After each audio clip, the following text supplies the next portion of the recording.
and then we're going to have them process or have someone acknowledge full faith and credit, which is a debt system. I don't say that it's not to be used. It's fine in what you call an honorable system, but I just read to you King Alfred. That's their policy. And this is the reason why, like when you see over the years, all of the Asiatic people, whether you're dealing with many of the different tribes of Moors here in the Western Hemisphere, everybody that has made any agreement with them, whether they're building casinos or taking some reservation or taking some other separate piece of implied sovereign operations, they've all been betrayed. And the credit system was actually used to put them in debt on their own land. Without being honest about these dynamics is to be, to me, spiritually corrupt. Doesn't mean that we shouldn't address some of these things in our processes of rising, but I'm very clear to put everything in its place. Okay, so we have another comment question. We'll bring it. Dr. G, please ask Taj to address the Supreme Grand Council issue that people are saying, falsely, I believe, that he is ignoring. I'm not ignoring anything among our people. I've been doing this for about 40 Supreme years. Grand Council issue. I don't know. Because the Supreme Grand Council is actually rightfully with Moors coming together, which they should do logically, and all activities basically should be transparent and to the public, with manuals available to the public relative to diversity of their positions under consular principle that are established in fatwa, in Muslim law, etc., that are adopted in constitutional principles and treaty operations called consular venues. And what you find is that people, the common people, to whose birthright that we're all addressing, aren't even aware of it because they're not teaching them. The people are more interested in positions and titles and controlling people. And I'm saying people that need that, have fun. It's not what I do. You know, like I understand fundamental building constructions. You know, you give me time and materials, put me on a piece of land, and I'll build a castle without anyone else's help. All I would need is material, whether it's the electric, whether it's the masonry, whether it's the plumbing, whether it's the furniture, whether it's the roof, whether it's the tile, whether it's the custom shelves, whether it's custom furniture, whether it's sewing, etc.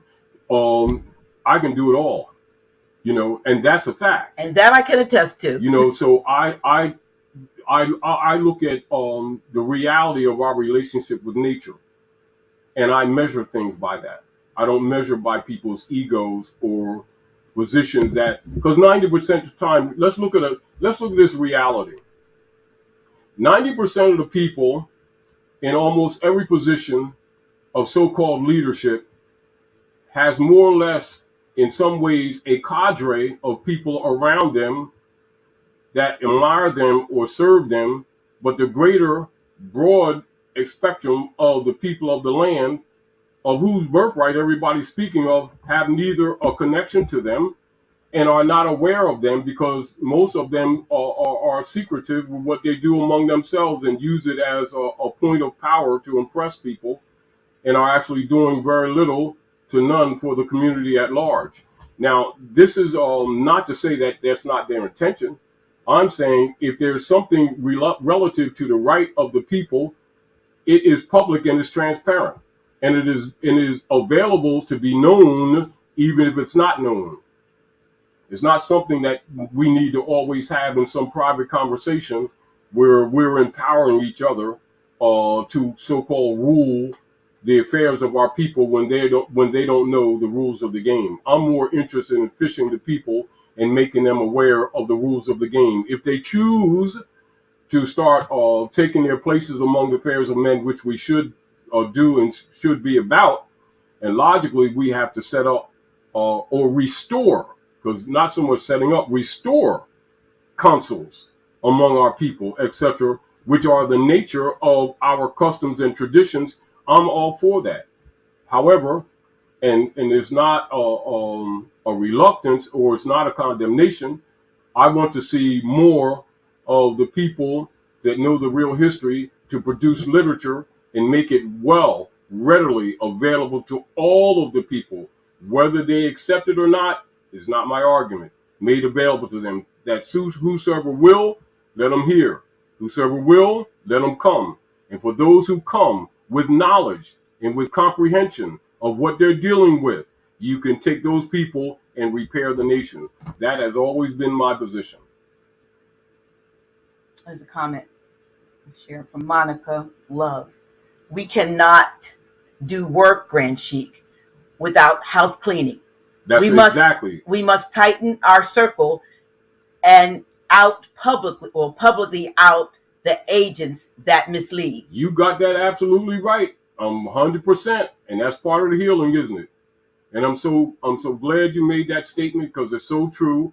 And if you look at the history, particularly the contemporary history of many people trying to repair us, and one figure in particularly, our illustrious Prophet Noble Drew Ali, and the foundation that he set for the restoration of our state. And he has had opposition on so many fronts with people around him. However, the principles laid down by him for us and the restoration of our state and our land and our nation, etc., have proven to be absolutely correct and true. And he always reminded us so that we don't get stagnated. He would say that the half has not been told. If I told you everything, you would go back to sleep. He says, study yourselves. And when you had studied well and would ask me what to study next, I would reply, study yourselves. And of course, when you actually do that, you start making discernment. And when people start participating in national reparation willingly on knowledge and not on emotion, not on clubism, not on doing what you call a salami baloney adoration of leader guys sitting on some throne, etc. Not that I'm condemning that, etc. Guess what? You're not going to have anything. You're going to have what we've been having. All these generations passing with these principles having already been laid down and not carried out. And people pretending they got to reinvent the wheel rather than fixing or repairing the house. And I'm telling you, that's the major problem. Be honest about us all. Most of the people that have come and gone have been more preoccupied with their egos and with their images and with raising finance at the expense of the poor, and have done some good, but in fact have done limited reality of really restoring fundamental civic knowledge. And you hear people left and right talking about nation this, nation that, nation of this, nation of that, and then don't teach nationality, which is an absolute contradiction. Because it's a lot of work, and it indeed is, because we have an injured people. Yes, we do. But you must be real about that. And so my principle is I'm not unlike a carpenter I'm repairing a door right now. Those principles of carpentry apply all over the world. It's not going to be fixed with belief or emotion. It's going to be fixed with knowledge and dedication to the principles and a knowledge of the materials that are used and that are necessary to make such repairs. Doesn't operate on, oh, we need sandwiches. Well, good. If you can't cook, there's tough cookies. Get somebody who can. And all I'm saying is, I'm a fisherman. I'll catch the fish. You all do the cooking. I ain't arguing it. I don't need the titles.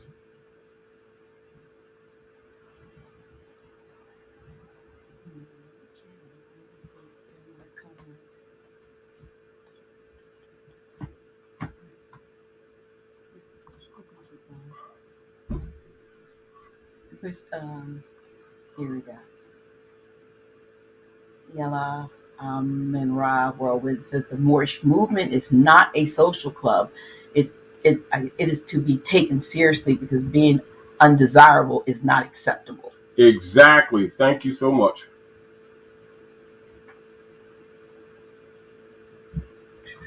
Absolutely. And again, when you start studying during the contemporary history of the people working to restore and to fix some of the injury among our people, that psychology has been allowed to take root without challenge.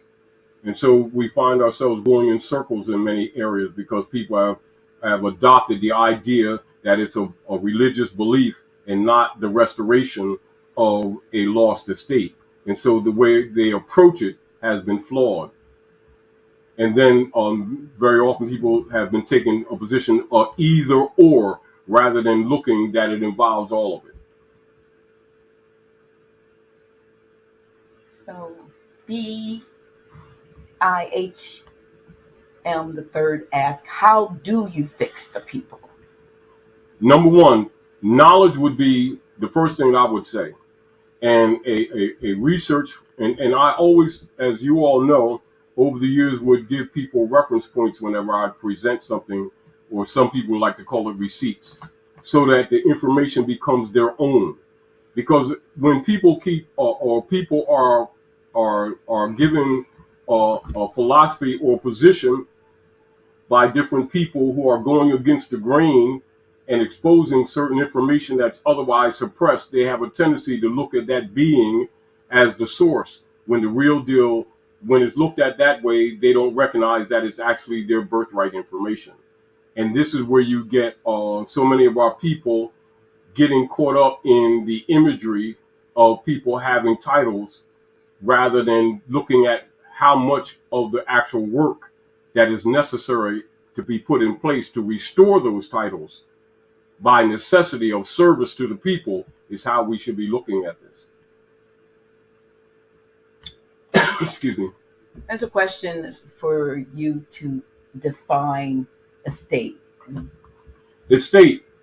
Now, this is essentially, and keep this in mind, while I'm going to go into estate and status, I want you all to write down land, as we've talked about before, and do the research on your own so that you can relate to this. So now when you're talking about nation, people, restoring our nation. So when you're talking nation, you're talking about the living divine beings manifest in human flesh. And with that natural being, you would refer to in personam jurisdiction. When you're talking about the subject matter of any operations of structure of institutions that are put in place to structural formulate, to maintain, sustain, and support the structure of nation, now you're talking about subject matter jurisdiction. And when you're talking about the restored land or the aggregate land or motherland, etc., that people fly their vixillum on, and vixillum is known as your flag, etc., sometimes referred to as flying your colors, etc., that's territorial jurisdiction. All of those things must be in place, and all of those things must be taken into consideration, and an honorable approach of the people of recognizing their estate and their bloodline to have a spiritual connection to it, because people won't defend that which they don't feel is theirs, etc. And these things have been removed from our people. So let's talk about estate. Estate is the interest which anyone has in lands or in any other subject of property.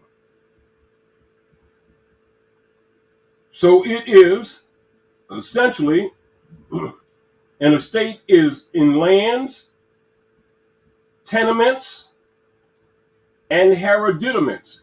Write down hereditaments. Signifies such interest as the tenant has therein. It is the condition or the circumstances in which the owner stands with regard to his or her property. In this sense, quote unquote, estate is constantly used in conveyances in connection with the words, quote unquote, right and rights, quote unquote, title, quote unquote, interest. Keep all this in mind, and is in a general or great degree synonymous with all of them. So estate relates to rights, titles, interest, etc., land, hereditaments, tenements, etc. And so now you're talking about making the distinction, which our people need to be aware of what is known as a allodial right of claim, or what is known as aboriginal title, which would be distinguished from mortgages and deeds. They are two different areas. Are we clear? So that's important. And so the degree or the decree quality, the nature, and the extent of interest which a person has in real property, and comprehend that real property is not what you call real estate. There are two different categories. So in real property is usually referred in to us and as an estate. So when you're making reference to an estate, you're talking about all inheritances. You're talking about all hereditaments, which would include the corporal as well as the incorporeal. Therefore, you're dealing with your traditions and customs that supersede Roman law, that supersede legislated law, but harmonize what is known universally as, quote unquote, the common law. So the common law comes from the customs and traditions of established right of inheritance and hereditaments, which are related to your estate, and often referred to in Asiatic, African, Berber culture and history as the house of. As an example, if you say, like if I'm referring to the estate of Dr. Naila, in African culture, we would call it the house of Naila. And so when you hear that term or that phrase, the house of, you're talking about the estate of. It encompasses so broad an area that the everyday being is not informed of. This is why you see me take so much these positions over the years that I take, because I know these things must be fixed with our people if you're going to repair them or help repair them. Because remember, they themselves must be willing. Because if the will and intent is not there, you're not doing anything but bringing dirt back into your house that needs to be repaired. And so even like we see when Noble Drawley set up the old Canaanite temple, he said, with these lessons, you can get your house in order. So to get your house in order is to get your nation in order. You look at the constructive carpentry and building principles are actually the same. You're just dealing with what is called the corporal and the incorporeal, and thus you would call it the aggregate and the abstract, or the concrete and the spiritual, or the physical and spiritual. Those principles are synonymous in linguistic form to demonstrate both the aggregate or the physical realm of civil operations, as well as the principled law or positive law and legacy operations that support, i.e. the moral, or what you call moral, ethical, spiritual maintenance of that. And that's where morals and ethics come in. And also usually presented under what you would call religious or operations or philosophical operations. And this is where you have the divine and national movement. It is taking in consideration the natural operations of the divine sovereign right of the human experience. That's fact. And so when you study what Noble Drawley did, all of these things were actually taken in consideration. And so people often call him Professor Drew. And people who haven't necessarily studied his work intently or analyzed it, including remembering where he said the half has not been told, miss it when they get caught up in the emotional approach that many people take in relationship to Noble Drawley and the Moorish Divine and National Movement. So the hereditament principle of the corporal and the incorporeal must always be taken in consideration. All right, now in relationship to estate, we continue.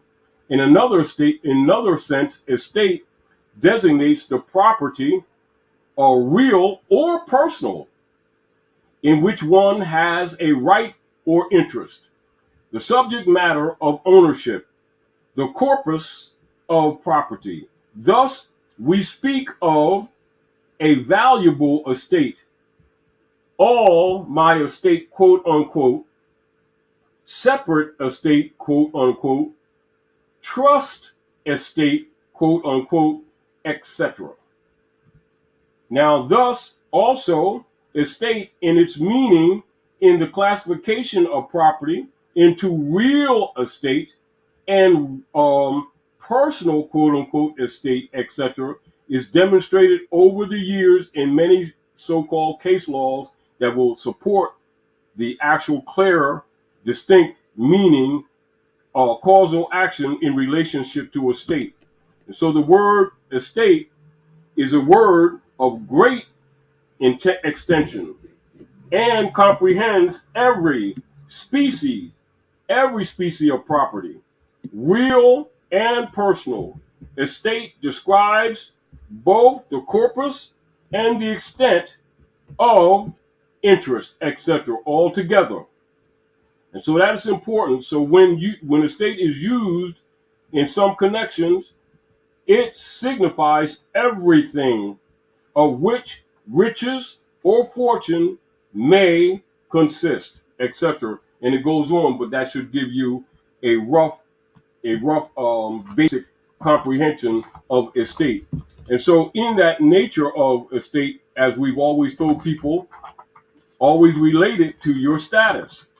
And so we're going to go to status to show you its relationship to your estate. Because often it is not necessarily taken in consideration until someone points it out to you. And this is why I've always taken the position of doing the work. I don't need a title. We need to do the work. Everything will fix itself. In other words, if you fix the house, the wind will stop coming in. So will the culprits. Get your house in order. Status is the standing, the state, or the condition.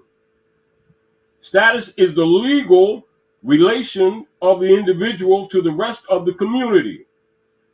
Status involves the rights, the duties, the capacities, and the incapacities which determine a person to a given class. Status is a legal, personal relationship, not temporary in its nature, nor terminable at the mere will of the parties, with which third persons and the state are concerned. And while the term status implies relation, it is not a mere relation. Why? Because status also means estate. Status means estate because it signifies the condition. It signifies the circumstances in which one stands with regard to his or her property, etc. That is very, very clear. Status and estate are related. And so when you come into the status, this is where identity of pedigree is very important, commonly known on the planet as nativity or nationality, which ties you to a descended estate of people related to an aggregate part of Midgard or Earth, etc. That's the aggregate soil. And now you have what is known as aggregate or territorial jurisdiction matters, which comes into place. And this is where the titles play part in, where the sultans or the emirs, etc., or the empresses have jurisdictional authority over an identified territorial jurisdiction with identified officers applied or assigned by the sovereign right of the people, clearly known and publicly known, to deal with jurisdictional powers that are clearly written, clearly known, not hidden, not veiled, not vague, in relationship to any other counterclaim that may be made by any other feudal lords or others, etc., making claim of heirship on lands or estates or hereditaments that have no right vested in them, i.e., which is a knowledge that counters colonial operations of claim, which is what we're suffering from right now. This is back where the work needs to be done. So keep that in mind. So when Noble Drew Ali told the Moors to, if they don't do anything else, declare their nationality, he's actually tying us politically back to our lost estate. But then the knowledge that goes with it, that causes that what you call honorable allegiance, etc., must be in place, that the heirs who are would be loosely referred to, not always properly, but loosely referred to as the nationals, and just sometimes as the subjects or citizens, etc., would have a known pattern or knowledge, documented knowledge of allegiance to that nation state, etc. All of those principles must be in place. And that is part of the healing. So you must know some of these things that were removed from us to put us in this social political position so that we could be vampirized or exploited by colonial operations under the unum sanctum operations, which is in fact not an opinion. That's what's been going on. That's the mission of the reparations, etc., under the establishment of the Moorish Divine and National Movement to refer to or to imply the obligations that already exist before you were born to be enforced.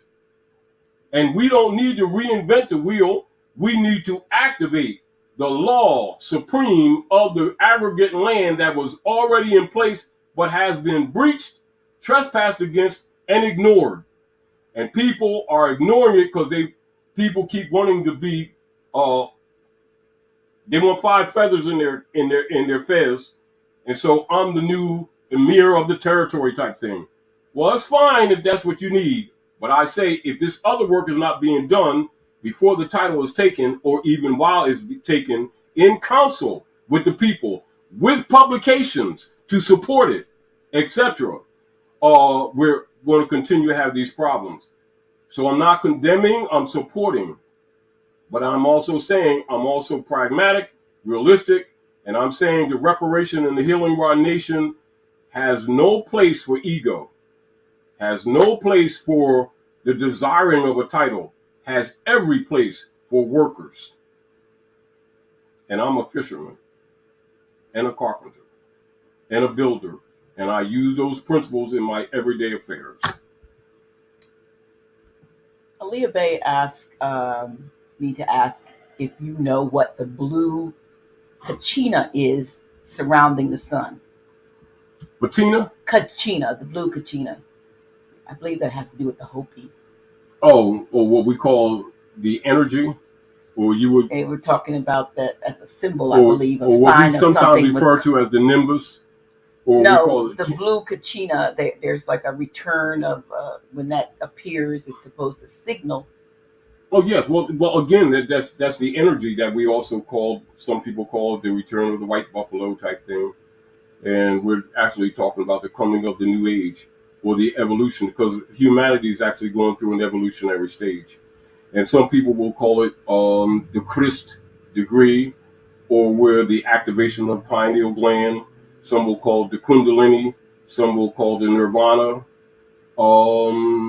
But essentially, some will call the new era of time or the age of Aquarius, etc. All of those references actually the activation of the pineal gland or the Christ degree or the Christ degree. And the fact of the matter is, like all other living operations on the planet, the sun has that effect on also the evolution of man. This is again why over the years we mentioned, particularly in most recent times, people need to recognize that as the firmament of Midgard has gone through the Futon belt, you notice that the sun is whiter, less yellow, more white. And so that means you have less constriction of the debris that has made up the Futon belt. And so you have actually different energy. But even with that, not unlike the seeds of plant life, etc., there's an activation in the evolution of man spurred by the energies of the planets, etc. And this is where you get Cosmo, or what you call the crescent and the star symbolism, which is also symbolizing the sun, the moon, the stars, and the effect of them, their energies on the planet. And so when you look at that nimbus, or what you call that halo around the sun, and the changes that take place, you would talk about the era of time, or the arriving of humankind on another evolutionary scale. And this is also why it is comprehended that while we're doing a lot of analysis of what we'll call moral and ethical construction of government, it is for the exercising of the mind, but we also recognize is so that we'll release some of these things from the old Piscean era that we have adopted, knowing that while we're studying them to comprehend what got us to where we are, a lot of those things we will not be doing in the future.